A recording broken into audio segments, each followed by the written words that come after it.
أما بعد فأعوذ بالله من الشيطان الرجيم. بسم الله الرحمن الرحيم. ومن يطع الله والرسول فأولئك مع الذين أنعم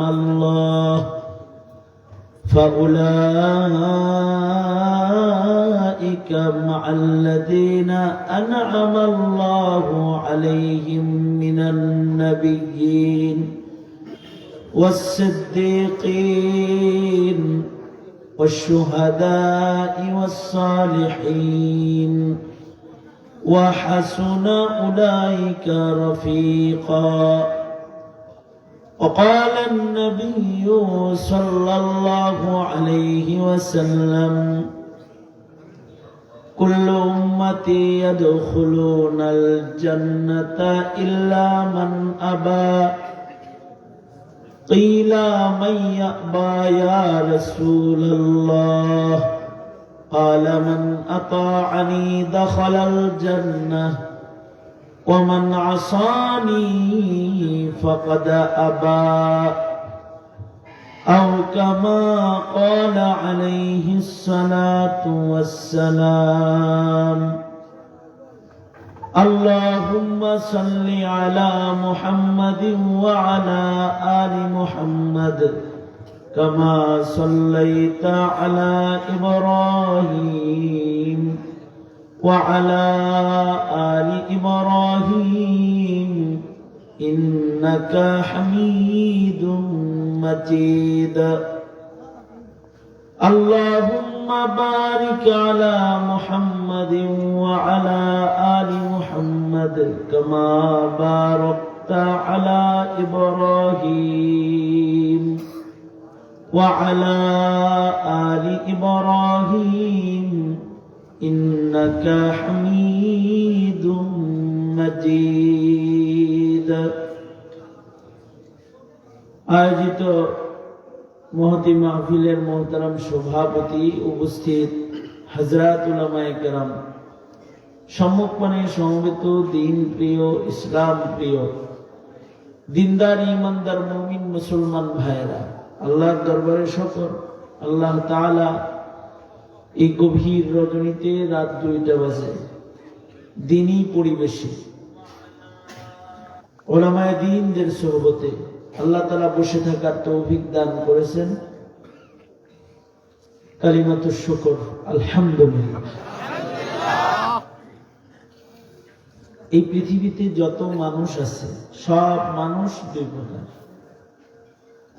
এক প্রকারের মানুষ জাহান্নামী, বেঈমান, চিরস্থায়ী দোজখী। আর আরেক প্রকারের মানুষ আল্লাহর পছন্দের জান্নাতি। যারা জান্নাতি, জান্নাতীদের ভেতরে আবার দুই প্রকার। এক প্রকারের মানুষ হলো বিনা হিসাব জান্নাতি, আর আরেক প্রকারের মানুষ এরা হিসাবের মুখোমুখি হয়ে যাবে। যারা হিসাবের মুখোমুখি হয়ে যাবে তারা দোজখে পড়ে যাবে। এছাড়া আল্লাহ তাআলা হিসাব ছাড়া বিভিন্ন উসিলায় বহু মানুষকে আল্লাহ তাআলা আল্লাহর জান্নাত দান করবে, যাদেরকে আল্লাহ তাআলা হাসরে হিসাব মাফ করবেন। আজকের রাত জাগরণের উসিলায় যদি তাদের খাতায় আমাদের নামটা উঠত, তাহলে আমরা সহজে হাসরে পার হয়ে যেতে পারতাম। বিনা হিসাব যারা জান্নাতে যাবে তাদের ভিতরে 4টা স্তর বিনা হিসাব জান্নাতে যাবে। সবার আগে যারা বিনা হিসাব জান্নাতে যাবে তারা হলো নবীগণ। তারা কারা বলেন? আওয়াজ করে বলেন। নবীরা তো ফেরেশতা, তাই না? নবীরা ফেরেশতা? হ্যাঁ, নবীরাও মানুষ, কিন্তু মানুষের ভেতরে নবীরা আল্লাহ পাকের শ্রেষ্ঠ পছন্দের মানুষ। নবীদেরকে তো নূর দিয়ে বানাইছে, তাই না? কি দিয়ে বানাইছে? নবীরাও আমাদেরই মতো সৃষ্টিগত মানুষ। আনা বাশারুম মিসলুকুম। আল্লাহর রাসূলকে আল্লাহ তাআলা বলে দিতে বলেছেন, নবীজি বলেন যে আমি তোমাদের মতো মানুষ। এই কারণেই নবীদের পেশাব পায়খানার জরুরত ছিল না? নাই? বিবি দরকার ছিল না? নবীদের ঘুম দরকার ছিল না? নবীরা অসুস্থ হইতো না? নবীরা খানা খাইতো না? বাজারে যাইতো না? মানুষের যেমন প্রয়োজন হয় নবীদেরও ওই প্রয়োজনগুলা। কিন্তু নবীদের আর সাধারণ মানুষের ভেতরে অনেক ব্যবধান আছে। তার ভেতরে একটা ব্যবধান নবীদের শান। নবীরা মাটির তৈরি বটে, কিন্তু নবীরা এই লাল মাটির তৈরি না, অথবা এঁটেল মাটি, বাঙ্গালের কাদা মাটির তৈরি না। নবীদেরকে আল্লাহ তাআলা মাটি দিয়ে বানাইছেন, কিন্তু জান্নাতি মাটি দিয়ে বানাইছেন। সুবহানাল্লাহ, আওয়াজ করে বলে। জান্নাতি মাটি দিয়ে যারা বানাইছে সে কালো হইতে পারে? এ কারণে নবীরা সবাই সুন্দর। নবীরা যার যার যুগের শ্রেষ্ঠ সুন্দর। কোন কালো মানুষ নবী না। যত নবী আছে সব নবী সুন্দর চেহারা, সাধারণ সুন্দর না, অসাধারণ সুন্দর। সব নবী যার যার যুগের সেরা সুন্দর সুন্দর মানুষ ছিলেন, অবয়ব সুন্দর, শ্রেষ্ঠ সুন্দর। বাবা আদম আলাইহিস সালাতু ওয়াস সালাম ওনার যুগের সেরা সুন্দর। নূহ আলাইহিস সালাতু ওয়াস সালাম ওনার যুগের সেরা সুন্দর। ইব্রাহিম আলাইহিস সালাতু ওয়াস সালাম তার যুগের সেরা সুন্দর। ইসমাঈল, ইসহাক আলাইহিস সালাম ওনাদের যুগের সেরা সুন্দর। দাউদ, সুলাইমান আলাইহিস সালাতু ওয়াস সালাম ওনারা ওনাদের যুগের সেরা সুন্দর। মুসা, হারুন, ঈসা, জাকারিয়া, ইয়াহইয়া আলাইহিমুস সালাম, যত নবী আছে দুনিয়াতে আসছে সব নবীরা তাদের যুগের শ্রেষ্ঠ সুন্দর। কারণ নবীদের আল্লাহ তাআলা জান্নাতের মাটি দিয়ে বানাইছেন। আমাদের নবী আলাইহিস সালাতু ওয়াস সালাম সকল নবীদের ভেতরে শ্রেষ্ঠ সুন্দর। আমাদের নবীর চেয়ে সুন্দর কোন মানুষ আল্লাহ বানায় নাই এবং বানাবেও না। শ্রেষ্ঠ সুন্দর। এ কারণে আমাদের নবী আলাইহিস সালাতু ওয়াস সালামের সৌন্দর্যের উপরে আল্লাহ তাআলা একটা কুদরতি মেকআপ করায় রাখতেন, ঢেকে রাখতেন। আল্লাহু আকবার, জোরে করে বলেন। কারণ এটা যদি মেকআপ ছাড়া দেয়, আপনারা যদি মেকআপ 50 টাকা দিয়ে কিনতে পারেন, আল্লাহর কুদরতি কি কোনো মেকআপ নাই? 50 টাকার মেকআপ দিয়ে যদি সৌন্দর্য আসল যেটা এটা ঢাইকা রাখা যায়, তাহলে আল্লাহর কুদরতি কি তার হাবিবের সৌন্দর্য ঢাকার আয়োজন অসম্ভব না সম্ভব? আমাদের নবীজির সৌন্দর্য আল্লাহ তাআলা প্রকাশ করেননি, ঢাইকা রাখছেন। এটা কি? তবে মাঝে মাঝে দু একবার যখন প্রকাশ করছে তখন সূর্যের আলোর চেয়ে বেশি আলোকিত হয়ে গেছে, চাঁদের আলোর চেয়ে আলোকিত হয়ে গেছে। একবার আল্লাহর রাসূল মসজিদে নববীতে বসে রয়েছেন, আর আল্লাহ তাআলা আল্লাহর হাবিবের সৌন্দর্যের পর্দা সরাই দিয়েছেন এক ঝলক।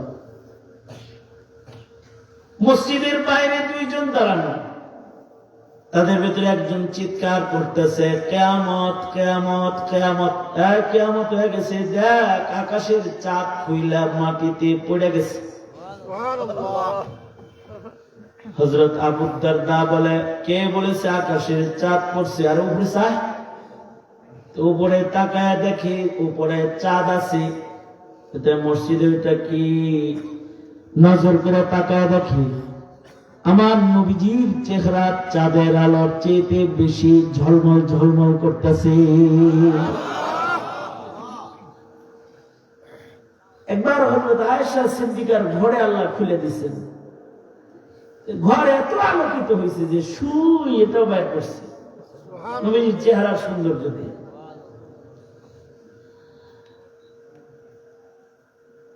আমাদের নবী আলাইহিস সালামের সৌন্দর্য আল্লাহ সব জান্নাতীদেরকে আল্লাহর সৌন্দর্য যেদিন দেখাইবেন সেদিন জান্নাতের ভেতরে বসায়া নবীজির আসল সৌন্দর্য সব জান্নাতীদেরকে একসাথে দেখাইয়া দিবেন। এর ঢাইকা রাখছে। এই কারণে হযরত আয়েশা বলেন, লাওয়াহি যুলাইখা লাউ রাআইনা জাবিনাহু, জুলাইখার বান্ধবীরা যদি আমার নবীর চেহারা একবার দেখত, ইউসুফ দেখা আঙ্গুল কাটছে আমার নবীরে ওই চোখ দিয়ে আসল সৌন্দর্য দেখলে তারা কলিজা কাইটা আত্মহত্যা করত। নবীজির শান, এটা সব নবীদের শান, নবীরা শ্রেষ্ঠ সুন্দর। এ কারণে আমাদের নবীরে যদি ক্ষুধা পেটে কেউ দেখত তার ক্ষুধা ভুলে যেত। কান্না করতেছে, বাচ্চাটা কাঁদতেছে, রাসূল দেখলে কান্না থেমে যেত। আল্লাহু আকবার জোরে করে বলেন, আরো জোরে আওয়াজ করে বলেন আল্লাহু আকবার জোরে বলেন। এরকম নবী যারা আছে সব বিনা হিসাব সবার আগে আল্লাহর জান্নাতি, কিন্তু নবী হওয়া সাধারণ মানুষের জন্য সম্ভব নয় এবং কিয়ামত পর্যন্ত আর কেউ নবী হবে না। কারণ আমাদের নবী নবীদের শেষ নবী। কিয়ামত পর্যন্ত আর কাউকে নবুয়ত দেওয়া হবে না। নবীজি খাতামুন নবিয়্যিন, বিনা হিসাব জান্নাতে ঢোকার লাগা নবী হওয়া সম্ভব না। কেউ যদি আমাদের নবীর পরে নবী দাবি করে তাহলে সে কি? জোরে আওয়াজ করে বলেন, আরো জোরে আওয়াজ করে সবাই মিলে বলেন সে কি? এই কারণে কাদিয়ানীরা কি? জোরে বলেন। হাসিনা তো আমাদের বঙ্গবন্ধু চিনাইছে কিন্তু নবী চিনায় না।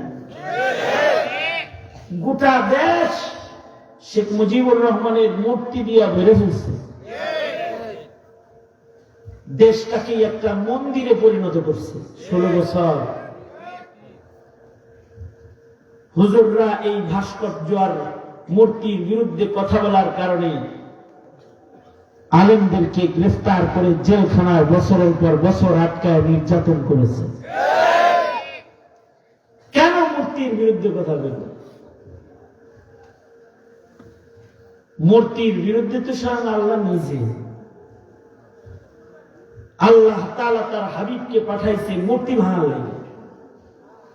আল্লাহর রাসূল বলেন আমি মূর্তি ভাঙতে আসছি। আল্লাহু আকবার জোরে বলেন। মূর্তি পূজা মিটাইতে আইছি আমি, নবীজি বলেন। কিন্তু সেই মূর্তি আমার দেশটা ভরে গেছিল। শেখ মুজিব চিনানোর জন্য, বঙ্গবন্ধু চিনানোর যত আয়োজন বাংলাদেশে ছিল, আমরা জেলখানার ভেতরেও বঙ্গবন্ধুর জীবনীর বই পড়ছি, কারণ ওইটাও পড়া বাধ্যতামূলক ছিল। নেতা চিনো, নেতা চিনাইছে, সব জায়গায় ছবি, নেতা চিনাইছে, কিন্তু নবী চিনায় নাই। এ কারণে নাস্তিক বেশি, কাদিয়ানি বাড়ছে, নাস্তিক বেড়েছে, শাহবাগীদের উত্তাল তরঙ্গ হয়েছে বাংলাদেশে, কারণ নবী চিনে না। নাস্তিক যারা ওরা নবী চিনে না। যে নবী চিনে না সে কি ইমানদার থাকবে? জোরে আওয়াজ করে বলেন, থাকবে? যে নবী চিনে না এক সময় সে কাঁদিয়ে নিয়ে যাবে। এই পাশে কথা বলে কে? এই পাশে এই বারান্দায় কথা বলো কারা কারা? এত রাত্রে কথা বলে ভিতরে ওদের কথার আওয়াজ মাহফিলের ভিতরে আসে। রাত বাজে 2টা, কে বলছে তোর এখানে থাকতে? বাচ্চারা। কিন্তু থাকলে কথা শুনো, এতে আল্লাহ রাজি, ঠিক না? আমি তো আজকে বয়ান শুনছি, আমি 1 ঘন্টা বয়ান শুনছি অলিপুর স্টেজে বসে। আমি বসে রয়েছি, হুজুর বয়ান করতেছেন, আমি শুনতেছি, কারণ হুজুরের পরে আমার বয়ান করতে হবে। মুরব্বীদের বয়ানের দাম আছে না? আবার আর মাহফিলে আসছি, ওখানে দেখি আমাদের মুরব্বী বর্ণনা হুজুর আসছেন। হুজুর বললেন মাওলানা বসেন, আমি কিছু কথা বলি। হুজুর করলেন 40 মিনিট, হুজুর বয়ান করলেন, আমি শুনলাম, বসে বসে শুনছি। আমরা বয়ান করি, আমরাও তো আমাদের মুরব্বীদের কথা বসে বসে শুনি। আজকেও 2 ঘন্টা শুনছি, এ কারণে 2 ঘন্টা দিন। যে 2 ঘন্টা না শুনতাম তাহলে আরো 2 ঘন্টা আগে আসতাম। যাই হোক, আপনারা বসে আছেন, আমি আপনাদেরকে বলবো, আমাদের প্রজন্মকে গোমাতা চিনাইছে শেখ হাসিনা, ট্রান্সজেন্ডার চিনাইছে, ডারউইনের ভ্রান্ত মতবাদ চিনাইছে, কিন্তু রসুল চিনায় নাই, নবী চিনায় নাই, নবীর সম্মান বোঝায় নাই। বরঞ্চ জাতিকে নাস্তিকের সম্মান বুঝাইছে, খেলোয়াড়ের সম্মান বুঝাইছে, নর্তকীর সম্মান বুঝাইছে। নর্তকীর এমপি বানাইতে হয়, দেখ, অভিনেতা অভিনেত্রীদেরকে নমিনেশন দিতে হয়, দেখেছে। কিন্তু আলেমদেরকে জেলখানায় দিয়া জাতিকে বুঝাইছে এরা কম দামি, এদের পাত্তা দিও না, বুঝাইছে। তার মানে জাতির ইমানের গোড়ায় আঘাত করার চেষ্টা করেছে, জড়ে আঘাত করেছে। কিন্তু আল্লাহ পাকের মেহেরবানি, 5 আগস্টে যখন হেলিকপ্টার দিয়ে চলে গেল, পালিয়ে চলে গেল, 6 তারিখ সন্ধ্যার আগে বাংলাদেশ ভাস্কর্য মুক্ত দেশে পরিণত হলো। একটা ভাস্কর্য খাড়া নাই, সব সহায় দিচ্ছে বাংলাদেশ। আমার প্রশ্ন তোমাদের কাছে, এই ভাস্কর্যগুলো তো রশিদুর রহমান ফারুক সাহেব বানছে, হ্যাঁ কথা বলল, অলিগুলি সব বানছে, মামুনুল হক তো কমপক্ষে 4টা বানছে, আইয়ুবী ভাঙে নাই, জুনায়েদ আল হাবিব ভাঙে নাই, যারা জেলে ছিল মৌলবীরা কেউ ভাঙছে, এই মোহতারাম সাহেব গেছিল 2টা ভাঙতে, মসজিদের ইমাম গেছে, মুয়াজ্জিন গেছে ভাঙতে, কেউ যায় নাই। শাহজালালের দেশে তাওহীদবাদী মুসলমানরা আছে, যারা শুধু ভাঙে নাই, ভেঙ্গে ওটার উপরে পেশাব করে দেখায় দিয়েছে আমরা মূর্তিতে বিশ্বাসী না, এক আল্লাহর বিশ্বাসী।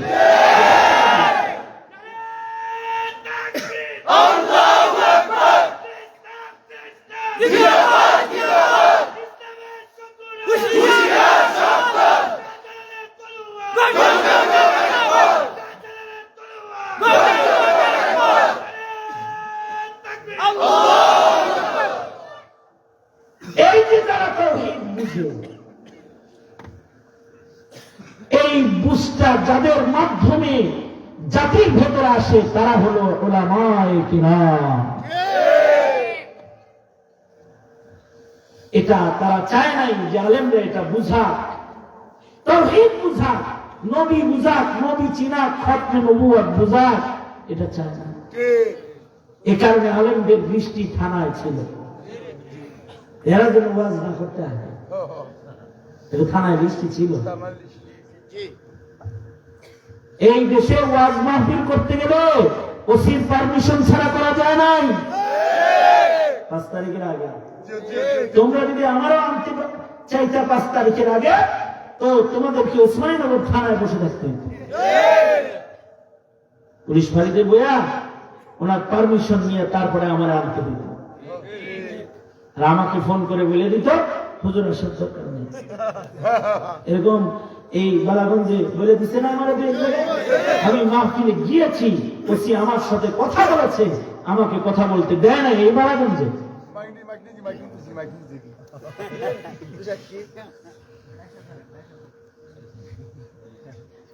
কেন, কি অপরাধ? আমাদের অপরাধ হলো তোমাদেরকে বলে দেই যে তোমরা জোরে জোরে বলতে থাকো কাদিয়ানীরা কাফের, তোমরা নবীর রিসালাতকে প্রকাশ করতে থাকো, তোমরা বলতে থাকো এটা মুক্তির দেশ নয়, এটা 90% কালিমাওয়ালা মুসলমানের দেশ। এটা আমাদের অপরাধ। মামলা দিছি কি একটা জানো? আমার নামে মামলা হলো আমি বাইতুল মুকাররমের উত্তর গেটে ককটেল মেরে পালিয়ে গিয়েছি। আমি ককটেল জীবনে চোখেও দেখিনি। আর মামুনুল হকের মামলা হলো মানবিক চুরি করছি। এগুলো শুনলে দেখলেও শয়তানেও হাসে। এই মামলাগুলোর রিমান্ড ছিল 40 দিন, 50 দিন, 60 দিন। আমারই রিমান্ড ছিল 22 দিন। 22 দিন রিমান্ড। আর রিমান্ডের অত্যাচার কি? আমাদের ছেলেদের চারি প্লাস দিয়ে টেনে উঠায় নিয়ে গেছে। দেখে আসুন, ছাত্রদের পায়ের চারি, হাতের চারি প্লাস দিয়ে টেনে উঠায় দিছে, সুই ঢুকায় দিছে ভেতর দিক দিয়ে।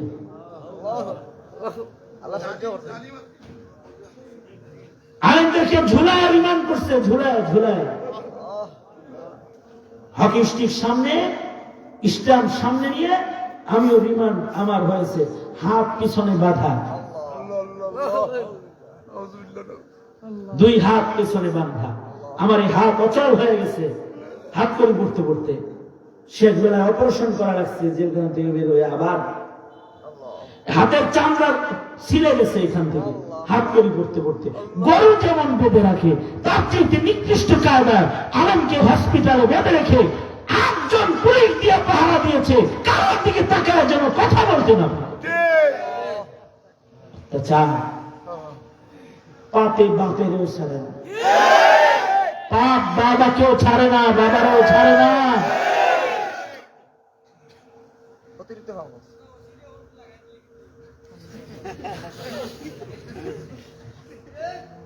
আরো হাসির কথা শুনি, আইসি যেহেতু শোনো। হাসির কথা হলো, এক পুলিশ দিঘায়, হুজুর কাদিয়ানীদের সাথে একটু মিলমিশ করে চলা যায় না?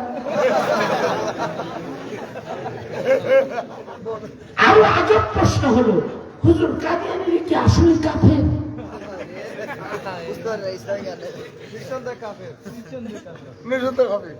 আপনারা বলুন কাদিয়ানী কি মুসলমান না কাফের? জোর করে বলেন, আরো যারা আওয়াজ করে বলেন।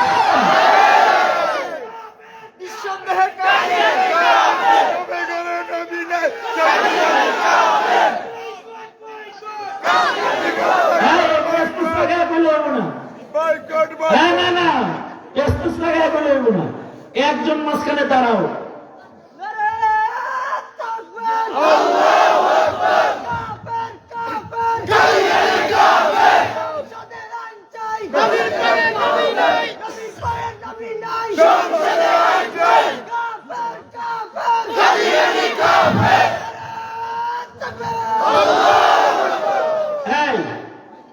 এই স্লোগান গুলার লাভ আছে না নাই? কি লাভ আমার কাছ থেকে শোনো। কারণ হলো ওই যে পিচ্ছি পাচ্ছি যারা বসে রয়েছে স্কুলে পড়ে, ওরা এক সময় বড় হবে, ওদেরকে ইমান চিনানোর কোন আয়োজন নেই। আমি শেষ।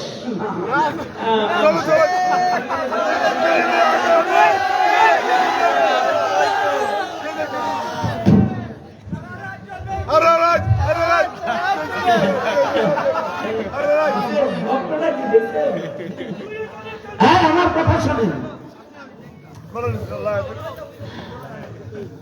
রেজাউল করিম আবরার ভাই আমার অত্যন্ত আদরের, মহব্বতের, স্নেহের, খুব আদরের। আমাদের ভিতরে যে খাতিরটা, ওটা যদি আপনারা দেখতেন তাহলে আপনাদের হিংসা লাগতো। আপনারা তো দেখেন না। আল্লাহ নেক হায়াত বাড়ায় দিন, বলেন আমিন। আপনারা আমাদের আহলে হকরা রেজাউল করিম আবরার না চিনলেও রেজাউল করিম আবরার আহলে হাদিসরা চিনে, বেদাতিরা চিনে, সুন্নিরা চিনে, নাস্তিকরা চিনে, ঠিক না? কাদিয়ানি, কাদিয়ানি হেরা চিনে না? চিনে না? যাই হোক, এই যে আমার কথা শোনেন, কি লাভ? লাভ কি? আমি তো যেখানেই যাই তাদেরকে বলি যে তোমরা, আমি আজকে সিলেটে ওয়াদা করাইছি যে যুবক যারা আছো বিয়ে খরচ নাই, যারা আর যারা ব্যবসা বাণিজ্য করস, টাকা পয়সা কামাই করস, বাবার কাছ থেকে জমি যেটাই পাবি বাড়ি, তোরা পাকা বাড়ি না করতে পারলেও পাকা একটা গেট করবি বাড়ি। কি করবে? তোমাদেরও বলতেছি, সিলেটে পাকা গেটের অভাব নেই, ঠিক না? বাড়ি করতে পাকা যদি নাও পারো, পাকা গেট করতে পারবে না? বাড়ির একটা পাকা গেট করবা, উপরে টাইলস ওয়ালা একটা সাইনবোর্ড লাগাইবা, লাগাই ওটার ভিতরে লিখে দিবা কাফের কাফের, কাদিয়ানিরা কাফের, ফাঁসি ফাঁসি ফাঁসি চাই, নাস্তিক মুরতাদের ফাঁসি চাই। তোমার এই গেটের নিচ দিয়ে তোমার বংশের যারা ঢুকবে, তুমি কবরে শুয়ে থাকবে, তোমার নাতিপুতি এ সাইনবোর্ড দেখে শিখবে কাদিয়ানি কাফের, নাস্তিক কাফের। আওয়ামী লীগের মতো নাস্তিক লালনকারী কুখ্যাত যারা, তারা তোমার সন্তানের ঈমান চুরি করে নিতে পারবে না।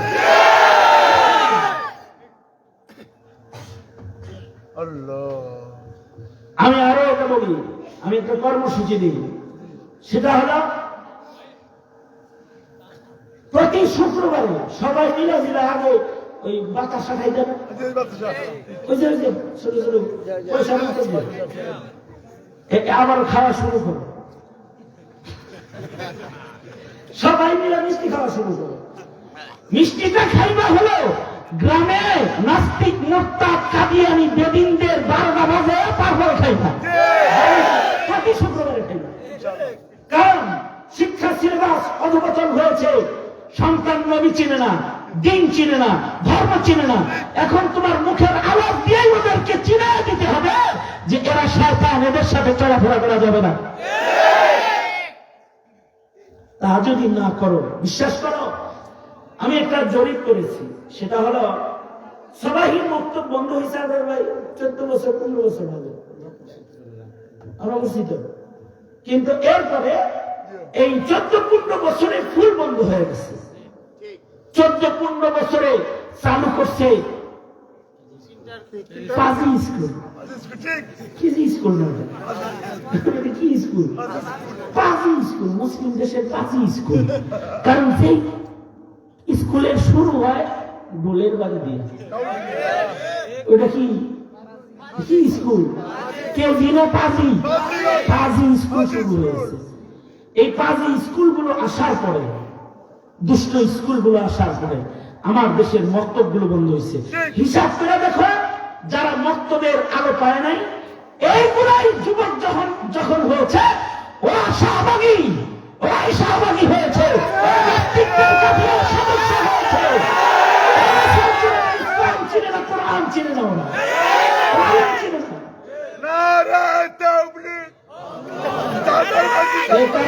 খেলে গেছে। সুতরাং তোমরা এই কর্মসূচি গ্রহণ করো, ইনশাআল্লাহ। বলো জোরে আওয়াজ করে বলো ইনশাআল্লাহ, জোরে জোরে বলো। নবী হওয়া যাবে না, তবে নবীর কথা বলতে গিয়ে যদি শহীদ হতে পারে তাহলে বিনা হিসাব জান্নাতে চলে যাইবা। রঙ্গিলা মুহাম্মদ বইয়ের লেখককে হত্যা করেছিল একটা কাফির। ডক্টর ইকবাল তিনি কান্দের লাশ বহন করে বলেছিলেন, এই খাতে যদি এই কাঠুরিয়া না হয়ে আমি ইকবাল হইতাম তাহলে আল্লাহ রাসূলের ইস্তেকবাল করতাম।